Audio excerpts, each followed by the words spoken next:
विभीषण का दूत के वध को अनुचित बताना। वानर शिरोमणि महात्मा हनुमान जी का वचन सुनकर क्रोध से तमतमाए हुए रावण ने अपने सेवकों को आज्ञा दी, इस वानर का वध कर डालो। दुरात्मा रावण ने जब उनके वध की आज्ञा दी तब विभीषण भी वहीं थे। उन्होंने उस आज्ञा का अनुमोदन नहीं किया, क्योंकि हनुमान जी अपने को सुग्रीव एवं श्री राम का दूत बता चुके थे। एक ओर राक्षस राज रावण क्रोध से भरा हुआ था, दूसरी ओर वह दूत के वध का कार्य उपस्थित था।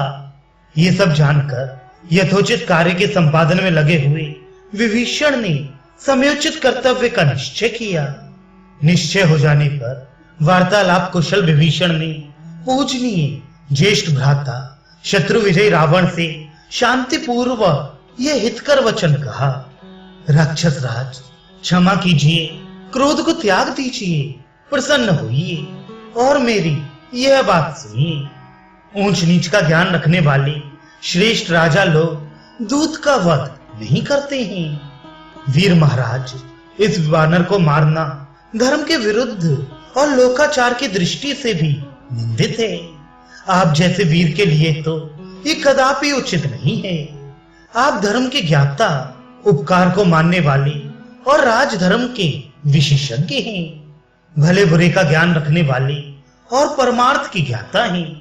यदि आप जैसे विद्वान भी रोष के वशीभूत हो जाएं, तब तो समस्त शास्त्रों का पांडित्य प्राप्त करना केवल श्रम ही होगा।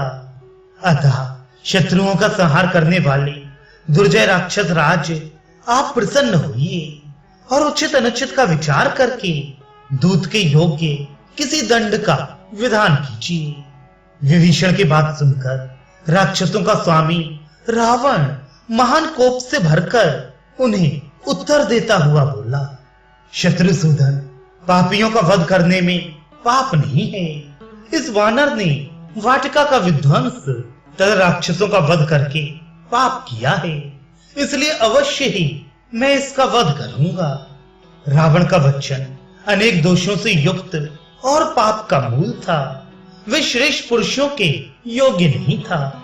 उसे सुनकर बुद्धिमानों में श्रेष्ठ विभीषण ने उत्तम कर्तव्य का निश्चय करने वाली बात कही। लंकेश्वर, प्रसन्न हुइए।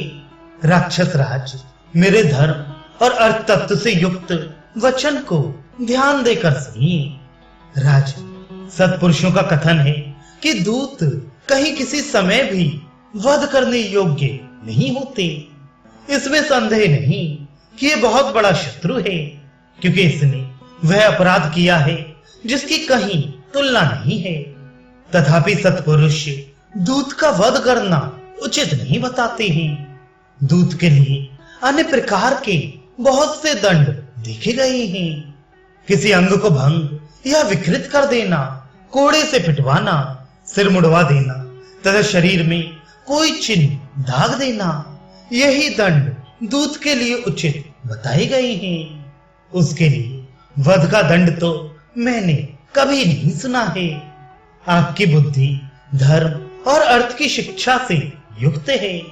आप ऊंच नीच का विचार करके कर्तव्य का निश्चय करने वाले हैं। आप जैसा नितिज्ञ पुरुष कोप के अधीन कैसे हो सकता है, क्योंकि शक्तिशाली पुरुष क्रोध नहीं करते हैं। वीर धर्म की व्याख्या करने, लोकाचार का पालन करने अथवा शास्त्रीय सिद्धांत को समझने में आपके समान दूसरा कोई नहीं है। आप संपूर्ण देवताओं और असुरों में श्रेष्ठ हैं। पराक्रम और उत्साह से संपन्न जो मनस्वी देवता और असुर हैं, उनके लिए भी आप पर विजय पाना अत्यंत कठिन है। आप अप्रमेय शक्तिशाली हैं। आपने अनेक युद्धों में बारंबार देवेश्वरों तथा नरेशों को पराजित किया है। देवताओं और दैत्यों से भी शत्रुता रखने वाले ऐसे आप अपराजित शूरवीर का पहले कभी शत्रु पक्षी वीर मन से भी पराभव नहीं कर सके हैं। जिन्होंने सिर उठाया वे तत्काल प्राणों से हाथ धो बैठे। इस वानर को बांधने में मुझे कोई लाभ नहीं दिखाई देता। जिन्होंने इसे भेजा है उन्हीं को यह प्राणदंड दिया जाए। यह भला हो या बुरा, शत्रुओं ने इसे भेजा है, अतः ये उन्हीं के स्वार्थ की बात करता है। दूत सदा पराधीन होता है, अतः वह वध के योग्य नहीं होता है। राजन, इसके मारे जाने पर मैं दूसरे किसी ऐसे आकाशचारी प्राणी को नहीं देखता जो शत्रु के समीप से महासागर के इस पार फिर आ सके। ऐसी दशा में शत्रु की गतिविधि का आपको पता नहीं लग सकेगा। अतः शत्रु नगरी पर विजय पाने वाले महाराज, आपको इस दूत के वध के लिए कोई प्रयत्न नहीं करना चाहिए। आप तो इस योग्य हैं कि इंद्र सहित संपूर्ण देवताओं पर चढ़ाई कर सकें। युद्ध प्रेमी महाराज, इसके नष्ट हो जाने पर मैं दूसरे किसी ऐसे प्राणी को ऐसा नहीं देखता जो आपसे विरोध करने वाले उन दोनों स्वतंत्र प्रकृति के राजकुमारों को युद्ध के लिए तैयार कर सके। राक्षसों के हृदय को आनंदित करने वाले वीर आप देवताओं और दैत्यों के लिए भी दुर्जय हैं। अतः पराक्रम और उत्साह से भरे हुए हृदय वाले इन राक्षसों के मन में जो युद्ध करने का हौसला बढ़ा हुआ है, उसे नष्ट कर देना आपके लिए कदापि उचित नहीं है।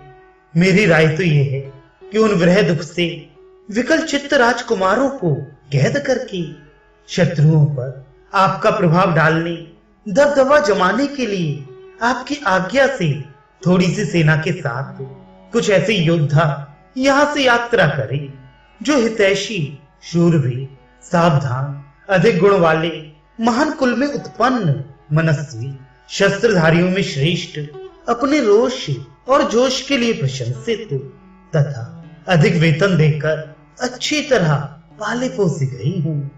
अपने छोटे भाई विभीषण के इस उत्तम और प्रिय वचन को सुनकर निशाचरों के स्वामी तथा देवलोक के शत्रु महाबली राक्षस राज रावण ने बुद्धि से सोच विचार कर उसे स्वीकार कर लिया।